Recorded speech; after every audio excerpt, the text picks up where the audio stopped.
যেরকম মমতা বন্দ্যোপাধ্যায় আজকে ঘোষণা করলেন যে অগাস্টের বদলে 1 এপ্রিল থেকেই যুব সাথী প্রকল্প শুরু হবে। আর এই যুব সাথী প্রকল্পে মিলবে মাসে 1,500 টাকা, যা অন্তর্বর্তী বাজেটেই ঘোষণা হয়েছিল। যুব সাথী প্রকল্পে বাধা হবে না কোনো স্কলারশিপ। প্রকল্পের জন্য 294টি কেন্দ্রেই চালু হচ্ছে ক্যাম্প।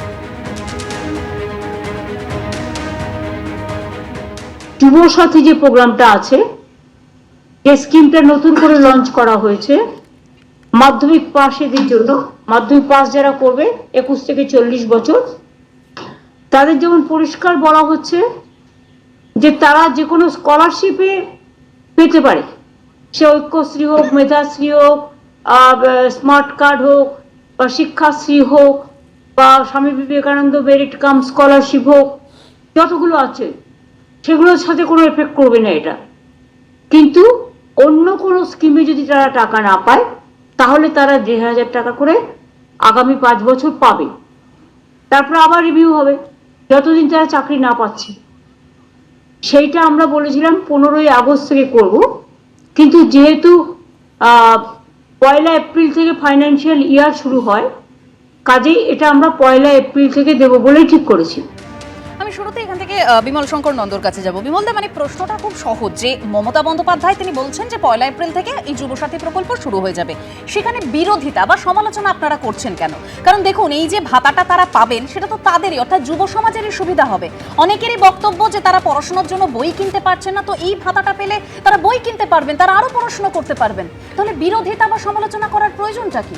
না, আমি একটা কথা বলি, সেটা হচ্ছে এই সরকারটা এত বড় ধাপ্পাবাজ, মিথ্যেবাদী, ফলে এদের সব কাজ একটা ধান্দার জন্য হয়, কিছুদিন যাওয়ার পর চালাতে পারে না। এই দেশের অনেক রাজ্য লক্ষ্মীর ভাণ্ডারের মতো প্রকল্প চালু করেছে। এরা বলে এরা নাকি প্রথম চালু করেছে, একদম মিথ্যে কথা বলে। এদের আগে আসাম চালু করেছে অরুণোদয় যোজনা। আচ্ছা, আসামের মুখ্যমন্ত্রীকে আপনি কোনোদিন বলতে শুনেছেন যে আমি কালভার্টের জন্য টাকা দিতে পারবো না কারণ আমি লক্ষ্মীর ভাণ্ডারে টাকা দিচ্ছি? মধ্যপ্রদেশে চালু হয়েছে, তারা কোনো কালে বলে, তারা কোনো কালে বলে না। তারা তাদের ডেভেলপমেন্টের টাকা আলাদা করে তারা সেখানে মানুষকে টাকা দেয়। এখানে সমস্যা যেটা, আগস্ট থেকে এগিয়ে আনার কারণ তো একটাই, একটা জিনিস বুঝে তৃণমূলের টপ টু বটম সিদ্ধারা দিয়ে একেবারে ঠান্ডা স্রোত বইছে। এরা হারবে হারবে হারবে কোনোভাবে। আরে ক্যান্সার রুগী 2 দিন পরে মারা যেতে পারে, সেও চায় যদি একটা অসুখে সে ভালো থাকে, এটা খুব স্বাভাবিক। এই দলটারও খুব স্বাভাবিক লোক চাওয়া যে আমাকে অন্তত বেঁচে থাকতে হবে, কারণ এরা জানে ক্ষমতা থেকে গেলে দলটাই উঠে যাবে, দল বলে কিচ্ছু থাকবে না, কারণ এর না আছে মতাদর্শ না কিছু। ফলে বাঁচার এটা শেষ আকুতি, এটা গেল একটা দিক। দ্বিতীয় দিক হচ্ছে যে এই আগস্ট থেকে এপ্রিল এই যে চালু হবে, তার মধ্যে যদি নির্বাচন চালু হয়, আগে ভাগে চালু করে দেওয়া হলো, নির্বাচন হলে আর কিচ্ছু করা যাবে না। কিন্তু ভালো করে জেনে রাখুন, এসআইআর প্রসেস চলছে, তারপর নির্বাচন আসবে, তার মধ্যে আপনি এটা চালু করছেন, তার মানে আপনার আতঙ্কের কথাটা মানুষ কিন্তু জেনে গেছে। আরে মানুষ সব বোঝে, টেলিভিশন চ্যানেল এখন হয়তো কয়েক লক্ষ মানুষ দেখছে, এটা যখন আপনারা ইয়েতে দেবেন তাও কয়েক লক্ষ মানুষ দেখবে, সোশ্যাল মিডিয়াতে যাবে। এদের ধাপ্পাবাজি মানুষ কিন্তু ধরে ফেলেছে, আগামী দিনেও ধরে ফেলবে। ফলে ওসব করে কিচ্ছু হবে না, কারণ এদের লক্ষ্যটা তো ঠিক নয়, লক্ষ্যটা তো অসৎ। ফলে এই পদ্ধতিগুলো এরা একদম। বিমলদা বলছেন যে লক্ষ্মীর ভান্ডার আগে আসামে চালু হয়েছে, কোন রাজ্যে আগে চালু হয়েছে সে নিয়ে তো তর্ক বিতর্ক থাকবেন, কিন্তু বিমলদা আরো বলছেন যে ভোটের আগে এটা চালু করা হয়েছে। কিন্তু আমরা ভুলে যাইনি বিহারের কথা। বিহারে কিন্তু একেবারে ভোটের আগেই মহিলাদের অ্যাকাউন্টে 10,000 টাকা করে চলে গিয়েছিল। আমরা এবার শুভেন্দু অধিকারীর বক্তব্য রাখবো এখান থেকে। শুভেন্দু অধিকারী তিনি বলছেন যে মমতা বন্দ্যোপাধ্যায় এই যে ভাতা দেওয়ার কথা বলছেন, কিন্তু সেখানে কোনো কর্মসংস্থানের কথা বলেননি। কি বলেছেন দেখাবো। Master degree graduate, B Ed basic শিক্ষিত বেকার যুবক যুবতীদের চাকরির দরজাটাকে একদম ক্লোজ করে দেওয়া, কারণ এই অন্তর্বর্তী বাজেটে চাকরির কোনো শব্দ নেই। 10 লক্ষ ভ্যাকেন্সি পূরণের কোনো রোডম্যাপ বরাদ্দ নেই। ভাতার একটা প্রতিশ্রুতি ছিল, কবে? আগস্ট মাসে শুরু হবে। আগস্ট মাসে মমতা ব্যানার্জি মুখ্যমন্ত্রী থাকবে না, প্রাক্তন হবে। মুখ্যমন্ত্রীর ভাঁওতাবাজিটা হাতে নাতে ধরা পড়েছে। ধরা পড়ার পরে তিনি একটু আগে একটা প্রেস কনফারেন্স করেছেন, করে বলেছেন 15 থেকে 26 তিনি ক্যাম্প করবেন। কি করার জন্য? যুব সাথীর অ্যাপ্লিকেশন না। এটাও আরেক ধরনের প্রতারণা। দৈনিক 50 টাকা একটা graduate honours master degree B Ed basic PTTI vocational ITI Madhyamik উচ্চ মাধ্যমিক পাসের কাছে এসে কমপ্লিটলি মকারি।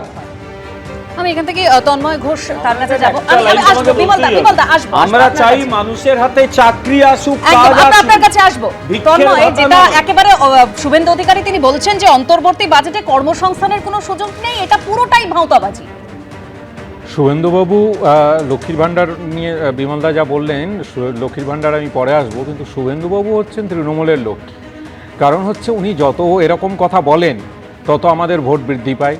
উনি বারবার প্রেডিক্ট করেন ডিসেম্বর মাসে 15 তারিখে এটা হবে, 21 তারিখে ওটা হবে, সেই ডিসেম্বর আরও 2 ডিসেম্বর পেরিয়ে যায় এবং সেগুলো হয় না, যার ফলে ক্রেডিবিলিটি, বিরোধী দলের দলনেতা হিসাবে যা ক্রেডিবিলিটি সেটা উনি অলরেডি হারিয়েছেন। সুতরাং আগামী অগস্টে কে মুখ্যমন্ত্রী থাকবেন কে থাকবেন না সেটা বাংলার মানুষ ঠিক করবে। গণতন্ত্রে মানুষই শেষ কথা বলে। এক, দ্বিতীয় কথা হচ্ছে এই যে ভাতা নিয়ে এত কথা হলো, এক্ষুনি বিমলদা বললেন যে ভিক্ষার ভাতা আমরা চাই না। এই বেসিক ইকোনমিক্সের একটা জায়গা, আগের দিন আমি এই স্টুডিওতে এবিপি আনন্দ ঘণ্টাখানেক সঙ্গে সুমনে অর্থনীতির দুটো ধারা সম্পর্কে বলেছিলাম।